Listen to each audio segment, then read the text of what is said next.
कहानी अंधा क्या चाहे, दो आँखें। गांव के किनारे मिट्टी की एक छोटी सी झोपड़ी में मोहन अपनी पत्नी सुनीता और 8 वर्ष की बेटी गुड़िया के साथ रहता था।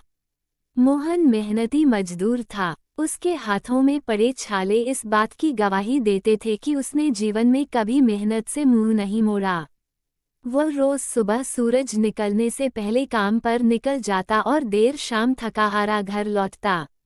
जैसे ही वह झोपड़ी के दरवाजे पर पहुंचता, गुड़िया दौड़कर उसके गले लग जाती। मोहन उसे गोद में उठाकर कहता, मेरी बेटी एक दिन खूब पढ़ेगी और बहुत बड़ी इंसान बनेगी। उस दिन मेरी सारी मेहनत सफल हो जाएगी। सुनीता अपने पति की बातें सुनकर मुस्कुरा देती। वह जानती थी कि गरीबी ने उनके सपनों को छोटा नहीं किया था। दोनों पति पत्नी ने अपने हिस्से की हर खुशी छोड़ दी थी ताकि उनकी बेटी पढ़ लिखकर एक बेहतर जीवन जी सके। गुड़िया भी पढ़ाई में बहुत होशियार थी। वो हमेशा अपनी कक्षा में प्रथम आती थी और अपने माता पिता का नाम रोशन करने का सपना देखती थी। लेकिन एक दिन ऐसा आया जिसने पूरे परिवार की खुशियां छीन लीं। फैक्ट्री में काम करते समय अचानक एक मशीन में तेज धमाका हुआ। गर्म लोहे के टुकड़े मोहन के चेहरे पर आ गिरे। चारों तरफ अफरा तफरी मच गई। साथ ही मजदूर उसे तुरंत अस्पताल लेकर भागे। कई घंटों तक ऑपरेशन चलता रहा। बाहर बैठी सुनीता भगवान से हाथ जोड़कर बस एक ही प्रार्थना करती रही, हे प्रभु, मेरे पति को बचा लो। जब डॉक्टर बाहर आए तो उनके चेहरे पर मायूसी साफ दिखाई दे रही थी। उन्होंने धीमी आवाज में कहा, जान तो बच गई है, लेकिन हमें अफसोस है कि उनकी दोनों आंखों की रोशनी चली गई है। ये सुनते ही सुनीता के पैरों तले जमीन खिसक गई। उसकी आंखों से आंसू रुकने का नाम नहीं ले रहे थे। उधर जब मोहन को होश आया तो उसने घबराकर कहा, सुनीता, इतनी रात क्यों हो गई? मुझे कुछ दिखाई क्यों नहीं दे रहा? डॉक्टर ने उसके कंधे पर हाथ रखा और सच्चाई बता दी। ये सुनते ही मोहन की आंखों से आंसू बह निकले। उसे लगा जैसे उसकी पूरी दुनिया एक ही पल में अंधेरे में डूब गई हो। अस्पताल से घर लौटने के बाद झोपड़ी पहले जैसी नहीं रही। जहां पहले हंसी गूंजती थी, वहां अब सन्नाटा था। जिस आदमी के हाथों से घर चलता था, वही अब दूसरों का सहारा बन गया था। शुरुआत में गांव वालों ने खूब मदद की। कोई राशन दे जाता, कोई दवा खरीद देता, तो कोई कुछ पैसे रख जाता। लेकिन धीरे धीरे सब अपने अपने कामों में व्यस्त हो गए। अब घर की सारी जिम्मेदारी सुनीता के कंधों पर आ गई। सुनीता सुबह से शाम तक लोगों के घरों में बर्तन मांजती, झाड़ू पोंछा करती और रात को सिलाई करके कुछ रुपये और कमा लेती। कई बार उसके हाथों में छाले पड़ जाते, लेकिन उसने कभी शिकायत नहीं की। वह जानती थी कि अगर वह रुक गई तो उसके परिवार की सांसें भी रुक जाएंगी। गुड़िया अब पहले जैसी नटखट नहीं रही थी। स्कूल से लौटते ही वह सबसे पहले अपने पिता के पास जाती। उनका हाथ पकड़कर उन्हें आंगन में बैठाती और पूरे दिन का हाल सुनाती। वह कहती, पापा, आज आम के पेड़ पर बहुत सारे तोते आए थे। खेतों में सरसों के फूल खिल गए हैं और शाम का सूरज आज बहुत सुंदर लग रहा था। मोहन उसकी बातें सुनकर मुस्कुरा देता। उसे लगता जैसे वह अपनी बेटी की आंखों से पूरी दुनिया देख रहा हो। लेकिन जैसे ही गुड़िया दूसरी तरफ देखती, उसकी बंद आंखों से आंसू बह निकलते। उसे सबसे ज्यादा दर्द इस बात का था कि वह अपनी बेटी का चेहरा भी नहीं देख सकता। एक रात गुड़िया ने धीरे से पूछा, पापा, अगर भगवान आपके सामने आ जाएं तो आप क्या मांगेंगे? मोहन कुछ पल चुप रहा। फिर उसकी आवाज भर आ गई। उसने कहा, बेटी, एक अंधा क्या चाहेगा? बस 2 आंखें, ताकि मैं एक बार तुम्हें और तुम्हारी माँ को देख सकूं। उसके बाद भगवान चाहे मुझे अपने पास बुला लें, मुझे कोई शिकायत नहीं होगी। ये सुनते ही गुड़िया की आंखें भर आईं। उसने उसी रात मन ही मन एक ऐसा संकल्प लिया, जिसने आने वाले वर्षों में उसके पूरे परिवार की किस्मत बदल दी। उस रात के बाद गुड़िया पूरी तरह बदल गई। उसने अपनी हर छोटी बड़ी इच्छा का गला घोंट दिया। स्कूल की छात्रवृत्ति से मिलने वाले पैसे वह खर्च करने के बजाय एक मिट्टी की गुल्लक में जमा करने लगी।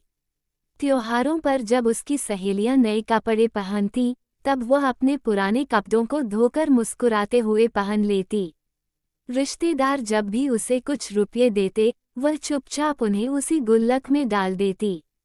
उसके मन में सिर्फ एक सपना था, एक दिन उसके पापा फिर से इस दुनिया को देख सकेंगे। समय धीरे धीरे बीतता गया।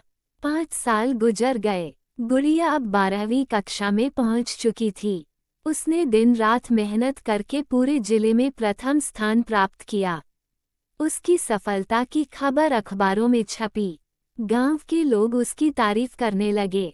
उसकी प्रतिभा देखकर एक समाजसेवी संस्था ने उसकी आगे की पढ़ाई का पूरा खर्च उठाने का फैसला किया।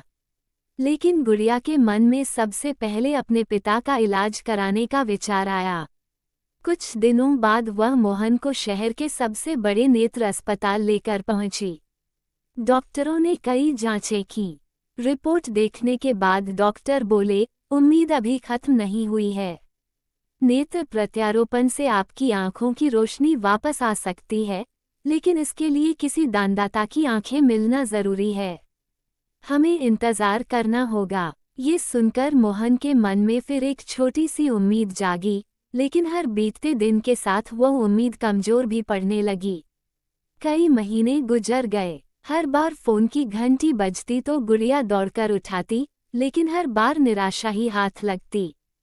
फिर एक सुबह अस्पताल से फोन आया। उधर से आवाज आई, आप तुरंत अस्पताल पहुंचिए। नेत्रदान करने वाले व्यक्ति की आंखें मिल गई हैं। ऑपरेशन आज ही होगा। ये सुनते ही सुनीता की आंखों से खुशी के आंसू बह निकले। तीनों तुरंत अस्पताल पहुंचे। कई घंटों तक ऑपरेशन चला। बाहर बैठी गुड़िया हाथ जोड़कर भगवान से लगातार प्रार्थना करती रही। उसके होंठ बस एक ही बात दोहरा रहे थे, हे भगवान, मेरे पापा की दुनिया फिर से रोशन कर देना। आखिर डॉक्टर बाहर आए और मुस्कुराकर बोले, ऑपरेशन सफल रहा है। अब सब कुछ भगवान की कृपा और दवाइयों पर निर्भर है। 2 दिन बाद वह पल आया जिसका पूरे परिवार को वर्षों से इंतजार था। डॉक्टर ने धीरे धीरे मोहन की आंखों की पट्टी खोली। पहले सब कुछ धुंधला दिखाई दिया, फिर तस्वीर साफ होने लगी। सबसे पहले उसकी नज़र सामने खड़ी एक युवती पर पड़ी। साधारण से कपड़े, चेहरे पर संघर्ष की रेखाएं, आंखों में आंसू और होठों पर हल्की मुस्कान। मोहन कांपती आवाज में बोला, तुम मेरी गुड़िया हो। गुड़िया अपने आंसू नहीं रोक सकी। वह दौड़कर पिता के गले लग गई। वर्षों का दर्द एक पल में आंसुओं के रूप में बह निकला। अस्पताल का पूरा कमरा भावुक हो गया। डॉक्टर और नर्सें भी अपनी आंखें पोंछने लगे। घर लौटते समय मोहन रास्ते भर हर चीज को आश्चर्य से देखता रहा। हरे भरे खेत, उड़ते पक्षी, मंदिर का शिखर, खेलते बच्चे, हवा में झूमते पेड़। उसे लग रहा था जैसे वह दोबारा जन्म लेकर आया हो। उसकी आंखें हर दृश्य को ऐसे देख रही थीं जैसे कोई बच्चा पहली बार दुनिया देख रहा हो। कुछ दिनों बाद घर की सफाई करते समय मोहन को एक पुरानी मिट्टी की गुल्लक मिली।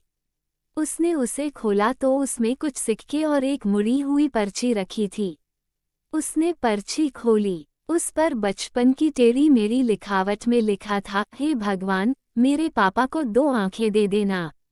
मुझे नए कपड़े नहीं चाहिए, खिलौने नहीं चाहिए। बस मेरे पापा मुझे एक बार देख लें। ये पढ़ते ही मोहन की आंखों से आंसू रुकने का नाम नहीं ले रहे थे। उसने गुड़िया को अपने सीने से लगा लिया और भर्राई आवाज में बोला, बेटी, लोग कहते हैं कि सबसे अमीर वो होता है जिसके पास बहुत पैसा हो। लेकिन आज मुझे समझ आया कि सबसे अमीर वह है जिसके पास तुम्हारे जैसा त्याग करने वाला बच्चा हो। कुछ वर्षों बाद गुड़िया डॉक्टर बन गई। उसने अपने ही गांव में गरीबों के लिए निःशुल्क नेत्र चिकित्सा शिविर शुरू किया। उद्घाटन के दिन मोहन मंच पर खड़ा था। उसकी आंखों में चमक थी और आवाज भावनाओं से भीगी हुई। उसने कहा, मैंने जीवन में गरीबी देखी है, अंधेरा देखा है और बेबसी भी देखी है, लेकिन मैंने ये भी देखा है कि एक बेटी का प्रेम किसी भी चमत्कार से बड़ा होता है। आज मैं जो इस सुंदर दुनिया को देख पा रहा हूँ, वह मेरी बेटी के त्याग, उसकी मेहनत और किसी अनजान नेत्रदाता के महान दान की वजह से है। अगर हम सब नेत्रदान का संकल्प लें, तो किसी और मोहन की अंधेरी दुनिया भी हमेशा के लिए रोशन हो सकती है। सभा में बैठे लोग भावुक हो उठे। कई लोगों ने उसी दिन नेत्रदान का संकल्प लिया। मोहन ने आसमान की ओर देखा, हाथ जोड़कर भगवान का धन्यवाद किया और अपनी बेटी का हाथ थाम लिया। उस दिन ये कहावत केवल एक कहावत नहीं रही, बल्कि हर दिल की सच्चाई बन गई। अंधा क्या चाहे, दो आँखें। अर्थात जिसे जिस चीज की सबसे अधिक आवश्यकता होती है, उसके लिए वही सबसे बड़ा सुख और सबसे बड़ा वरदान होता है।